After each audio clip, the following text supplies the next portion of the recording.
Bueno, chicos, comenzamos con el sistema urinario. Ya habíamos hablado de que esto es un corpúsculo renal y que lo que tienen aquí en verde es parte del túbulo contorneado proximal, y lo que tienen aquí en verde pues sería parte de la cápsula glomerular o de Bowman, y lo que está en azul es el glomérulo como tal. Como siempre, pues la presentación les compara su cuerpo a con diferentes ejemplos, y en este caso pues están comparándolo con una planta de tratamiento. Estamos viendo aquí los órganos del sistema urinario, que consiste entonces de 6 órganos: 2 riñones, aquí tenemos la vista anterior, la vista posterior, 2 riñones, que son esos que vieron, 2 ureteres, que serían lo que va de riñón a vejiga, la vejiga y la uretra. Las funciones de los riñones incluyen filtrar el plasma, y de esa forma separa los desechos de los químicos que usted quiere mantener, y retorna sustancias que usted quiere mantener a la sangre. O sea que si las filtró y las perdió en el filtrado, que eventualmente va a ser orina, y las quiere recuperar, pues el sistema le provee una forma de hacer eso a través de la reabsorción.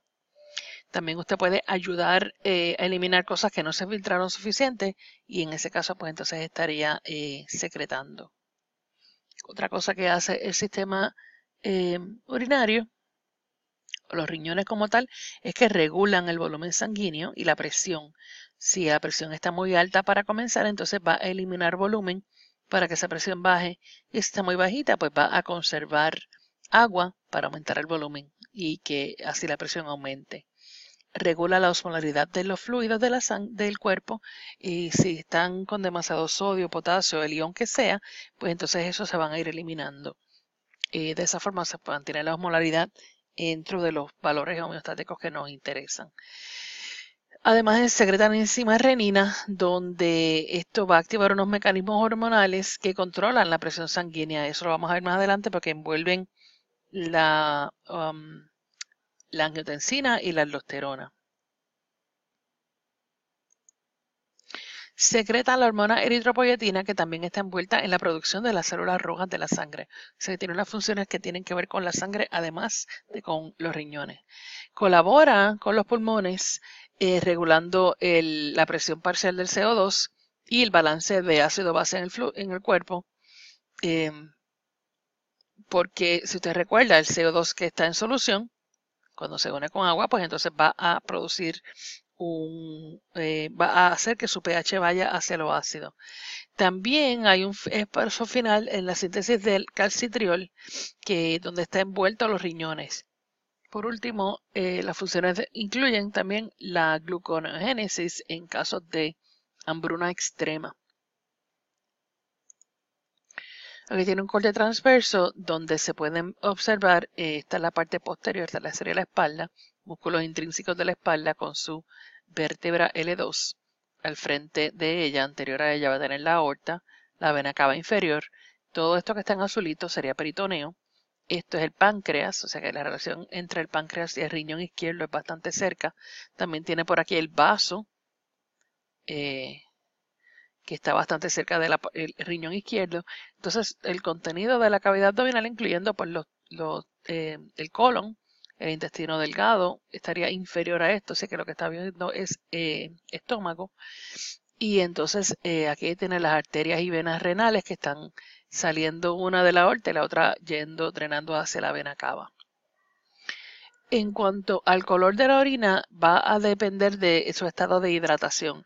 Así que si mientras más clarito el color, pues más hidratado está usted. Quiere decir que está, eh, puede darse el lujo de perder un volumen de orina bastante grande, mientras que si está deshidratado, su cuerpo está intentando preservar esa agua, y por lo tanto pues se va a salir más, un color más amarillo, más intenso.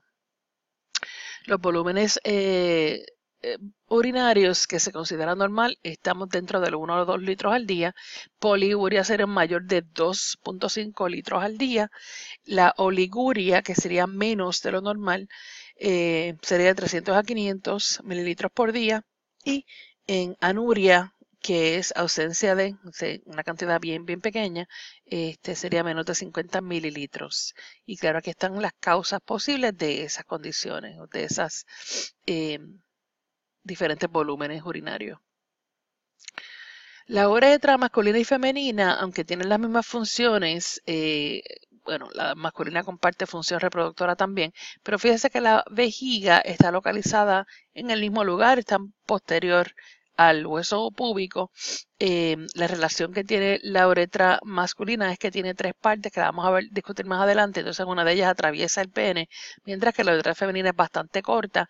Y entonces aquí pues tenemos que tener en mente que las bacterias que pueden estar en el área genital externa o en el área anal, pues van a tener un corto trayecto para ir hacia la vejiga, así que es importante que se mantenga esta área lo más limpia posible y obviamente si va a limpiarse para que sea de anterior a posterior. La uretra femenina, como les dije, es bastante más pequeña, tiene dos esfínteres, uno que es el externo, que consiste de músculo esqueletal, por lo tanto esto es voluntario, y el esfínter interno, que es un engrosamiento del músculo detrusor, que es el que rodea la vejiga. Entonces, estas dos pues están protegiendo la entrada y la salida de la uretra. La uretra también, la salida de la uretra está compartiendo un vértice en un triángulo que se llama el trígono. Perdónenme. Las otras dos vértices serían las entradas de los ureteres que están entrando posteriormente a la vejiga. Así que la longitud de la vejiga en la mujer, la uretra en la mujer, es de 3 a 4 centímetros, que en realidad esto viene siendo casi como una pulgada y media, algo así. Mientras que en la masculina, como tiene que atravesar el pene, pues va a ser bastante más largo su trayecto. Tiene tres regiones: la que atraviesa la próstata, que se llama la prostática, la que atraviesa aquí el diafragma urogenital, que será la membranosa, y entonces la uretra penil. La misma estructura en cuanto a el músculo detrusor, que es liso, el esfínter interno y externo. La vejiga, pasando a ella, pues entonces es un saco muscular. El músculo que estamos hablando es liso. Tiene tres capas: la parietal, que sería el peritoneo, está cubierta por peritoneo. Está cubierta por peritoneo solamente en la superficie superior, y las demás áreas, pues entonces no es peritoneo, sino que está cubierta por una capa que es adventicia, es tejido conectivo diferente. La muscularis, pues es músculo liso, y son tres capas. Y la mucosa, que consiste de epitelio transicional, como habíamos hablado en primer semestre cuando mencionamos los diferentes epitelios. Y las arrugas, pues son aquellos dobleces que existen en la vejiga vacía, y el estómago también tiene ese tipo de dobleces, así que es una estructura que se describe para ambos órganos.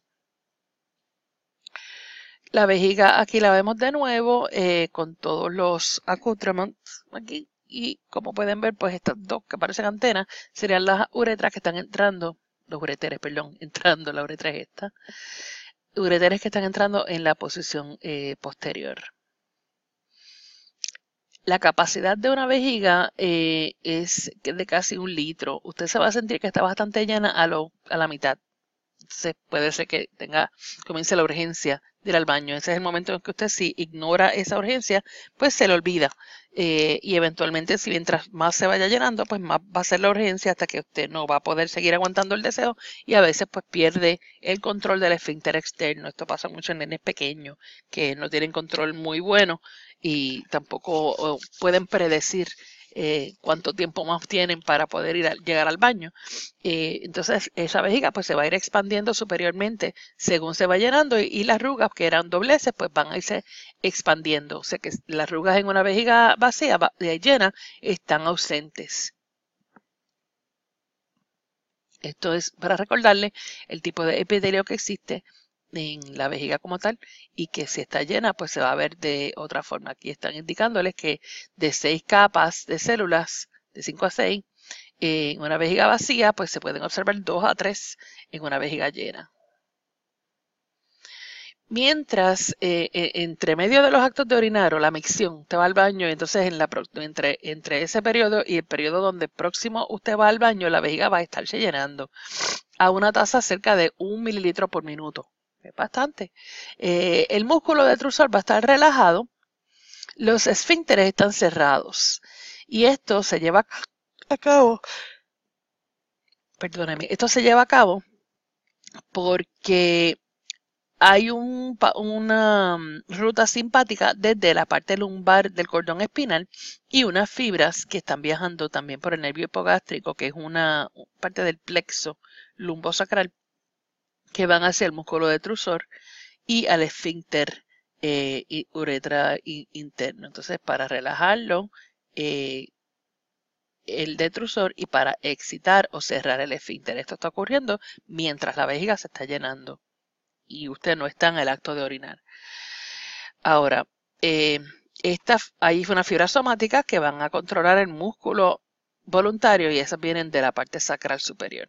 El acto de orinar en español se llama micción, M-I-C-C-I-O-N. Y hay un reflejo de micción que es un reflejo espinal que en parte controla el acto de micción. Si la vejiga no está suficientemente llena para que ese reflejo de micción existe, pero usted tiene que ir al baño de todas formas, pues entonces puede llevar a cabo la maniobra de Valsalva y eso va a excitar los receptores de estiramiento para que entonces el músculo liso se relaje y usted pueda orinar. Los nervios envueltos en esta serie de actos, de acciones, pues incluyen estos nervios que están viajando y saliendo por los orificios sacrales anteriores, los forámenes, y entonces forman un plexo y eventualmente llegan a través del nervio pudendal, que también está supliendo de forma sensorial la parte externa de, en este caso, la femenina, la uretra femenina, pero también llegan hacia la uretra masculina. Los uréteres son retroperitoneales, son tubos musculares también de músculo liso, que son cerca de 12 pulgadas de largo, van a pasar posteriormente a la vejiga y entonces entran posterior e inferiormente. Hay unas válvulas físicas que previenen que usted, pues, la orina que se ha formado ya pueda viajar el retroceso. Así que cuando usted va a orinar, esa presión que se genera en la vejiga, la contracción de los músculos lisos van a hacer que la orina solamente salga por la uretra porque esas válvulas no permiten el reflujo. El ureter en vista transversa, pues vamos a ver que el lumen no es perfectamente redondo, esto es muscular, por lo tanto este músculo liso está en un estado de contracción parcial como todos los músculos de su cuerpo. Y fíjense que están protegidos parcialmente los riñones por las costillas, las costillas que son las vertebrales. También están protegidas por grasa a su alrededor y por tejido conectivo que se conoce como la fascia renal. Moviéndonos hacia el examen del riñón como tal, pues podemos ver que tiene una cápsula, tiene un área que se llama la corteza. La corteza está separando la médula con columnas, mientras que la médula está formada por unas pirámides. Entonces la punta de la pirámide se llama la papila renal. Y esa es la que eventualmente pues, va a drenar la orina hacia los cálices menores. 2 o 3 cálices menores se unen y forman cálices mayores. Esos cálices mayores eventualmente también se unen, forman la pelvis renal y entonces eso es lo que va a terminar en el ureter. Vemos aquí en el ilio del riñón la salida de la vena renal, la entrada de la arteria renal y la entrada de los nervios renales. También hay linfáticos, vasos linfáticos entrando por aquí. Y entonces estamos viendo cómo la arteria renal pues se va subdividiendo para darle origen a las arteriolas que van entonces a formar los glomérulos. Y aquí está. El flujo de sangre en el riñón es tal que comenzamos con la arteria renal. Voy a poner esto un poquito más grande a ver si me lo permite. No, no me deja hacerlo. La arteria renal se subdivide en arterias segmentales, luego en arterias interlobares, pero puedo hacerlo de esta forma, ok. Interlobares sería la tercera, Después forman las arcuate, que son las que están en la base de la pirámide. Esas arcuate van a dividirse en arteriolas, todavía son arterias interlobulares, esta es lobar y esta es lobular. Y esas interlobulares que se ven aquí un poquito más grandes son las que le dan origen a las arteriolas aferentes. La arteriola aferente forma el glomérulo y la sangre que sale del glomérulo entonces sale por la arteriola eferente. Fíjense que son ambas sangre arterial, aquí no hay intercambio de gases, hay solamente filtración ocurriendo. Y después de esta que emerge por la arteriola eferente, entonces es que van a formar parte de un segundo capilar, ya sea peritubular o vasa recta en el caso del otro tipo de nefrón.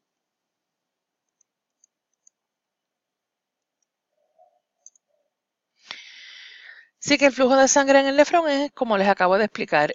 Luego que sale de la arteriola eferente, entonces va a fluir o a través de los capilares peritubulares, en la mayoría de los nefrones es así, o a través de la vasa recta, y ahí es que está el segundo capilar. Se puede ver entonces que una vez sale de esto, ya es venosa, o sea que el intercambio de gases está ocurriendo o va a ser en el segundo tipo de capilar, no es en el glomérulo. La cápsula glomerular, voy a adelantarme aquí un poquito, la cápsula de Bowman está formada por un glomérulo, que es el capilar como tal, pero también hay una parte de unas células que están rodeando el glomérulo. Y hay dos capas, una capa visceral y una capa parietal. La capa parietal conocíamos, se puede ver aquí, que es tejido y células escamosas simples, un epitelio escamoso simple. Mientras que la capa visceral se llama así porque la víscera en este caso es el glomérulo como tal. Está formada por unas células que se llaman podocitos. Podocitos. Y esos podocitos están interdigitando con otros podocitos. Y esa parte donde interdigitan esos deditos, esos se llaman pedícelos. Así que los pedícelos son los que van a formar la segunda parte de la membrana de filtración. La primera vamos a hablar de ella ya mismito, pero esta es la segunda parte de la membrana de filtración. Aquí está el diagrama donde vemos el glomérulo como tal, o por lo menos parte de él, ¿verdad? Este sería el endotelio del vaso sanguíneo. El vaso sanguíneo en este caso está lleno de fenestraciones, que son agujeros por los cuales puede pasar la sangre. Y esta sería la primera parte de la membrana de filtración. Luego tiene el basement membrane de ese endotelio y entonces es que va a tener los pedícelos formando la tercera parte de la capa. ¿Okay? Así que aquí tiene ese aparato completito donde tendría la cápsula glomerular rodeando el glomérulo, esto se llama el corpúsculo renal, y entonces podemos ver la diferencia entre dos podocitos con sus pedícelos de la capa visceral del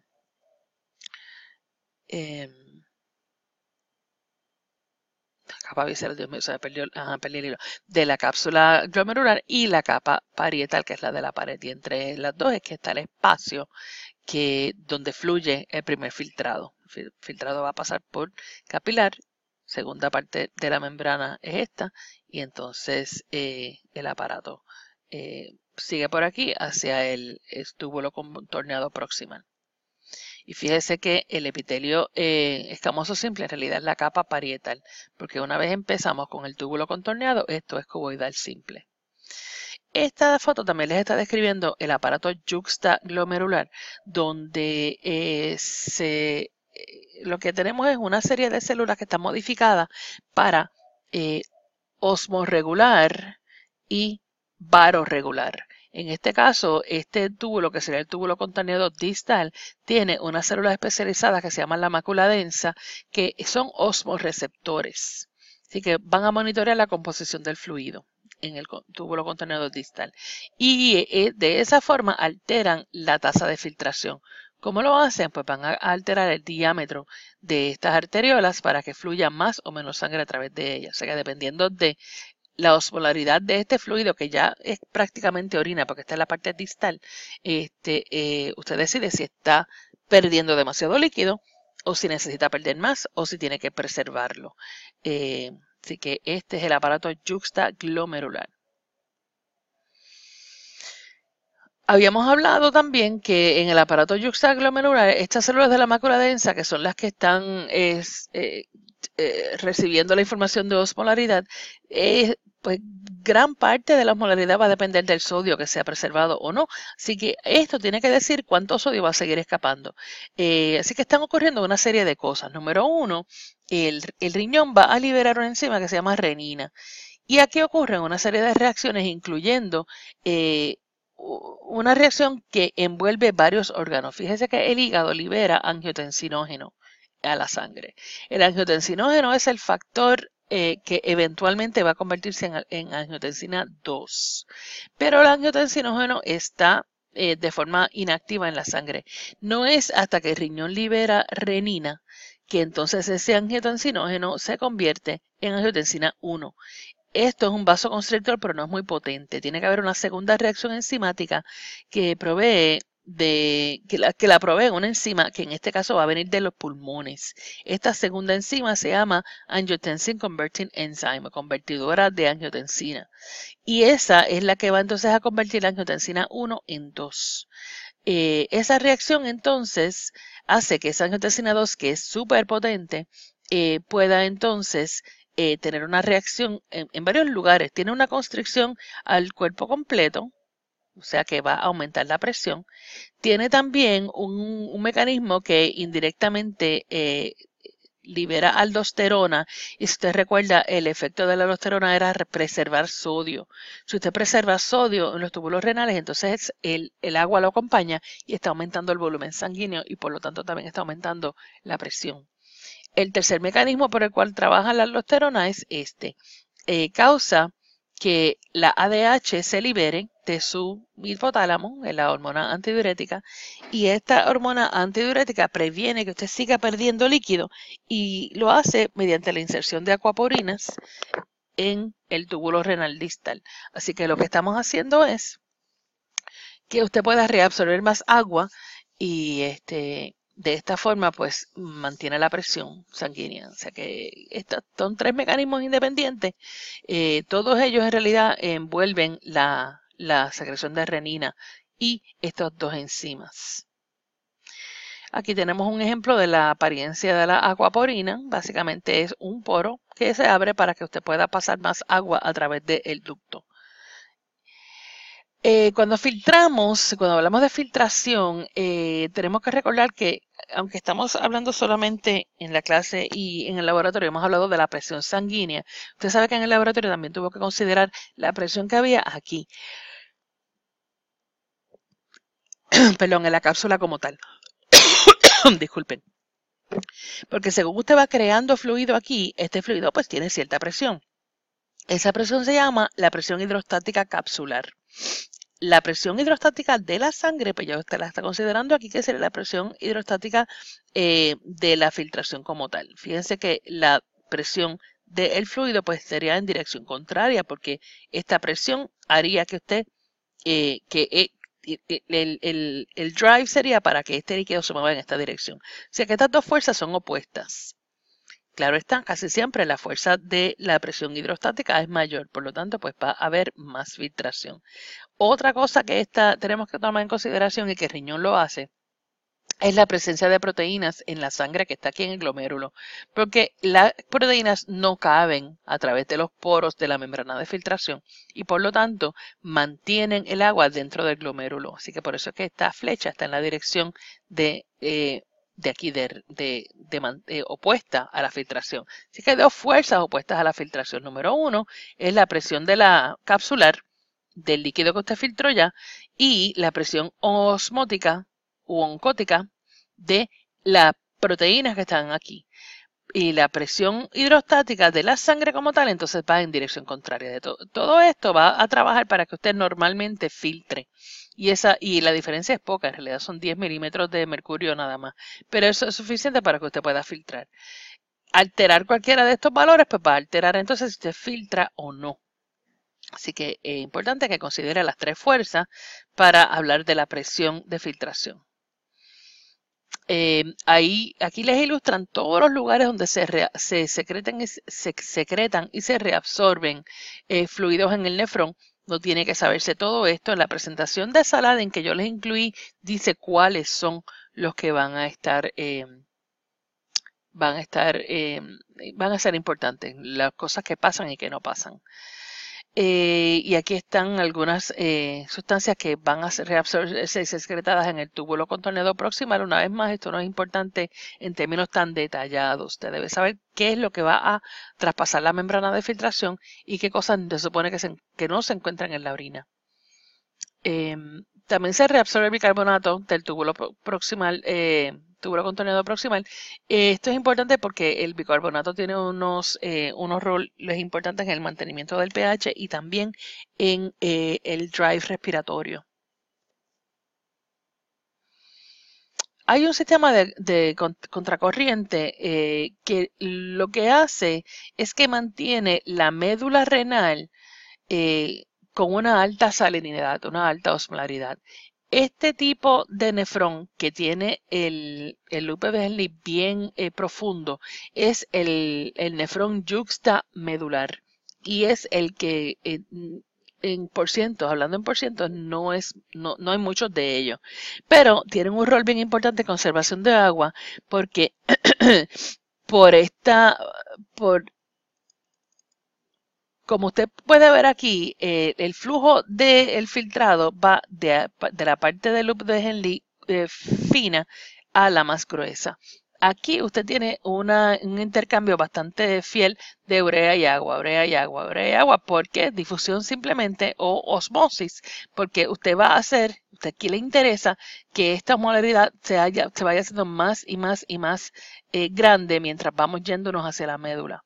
Ahora, una vez entramos a la parte del loop Henle ascendente, esto no permite que el agua escape. Por lo tanto, usted está concentrando la orina porque al estar tratando y el escaparse el agua del agua, no, perdón, el sodio y el cloro, para mantener este gradiente, el agua pues no se va a reabsorber hacia los capilares, sino que se mantiene en el túbulo, a menos que esté bajo los efectos de la ADH. O sea que, en conclusión, este sistema de contracorriente de multiplicación de contracorriente está activo en los nefrones yuxtamedulares y su función es conservar agua y lo hace mediante el mantenimiento de la médula con una alta osmolaridad. De esa forma, entonces usted puede conservar agua sin conservar agua en su sistema y tiene que ver con cuál parte del túbulo aquí puede o no puede reabsorber agua. Esta tabla no es para propósitos de exámenes, pero sí para que vean que hay varios mecanismos que están trabajando para influir sobre el GFR o la tasa de filtración glomerular y la tasa de reabsorción. ¿Okay? Entonces, claro, los desechos que se supone que usted salga de ellos incluyen amonia, urea, ácido úrico, todos son productos del metabolismo de proteína. Y aquí otra vez el repasito de que la renina va a convertir el angiotensinógeno en angiotensina 1. Hay otra presentación de Saladin y está en Moodle. Con esa presentación usted va a poder contestar algunas de las preguntas que están en su guía de estudio y fíjese bien que al final de la guía de estudio también hay unas figuras. Esas figuras son importantes para su salud mental para que las vaya estudiando. Yo espero poderles poner la presentación de reproductor el día de mañana para que la tengan también para que estudien de ella.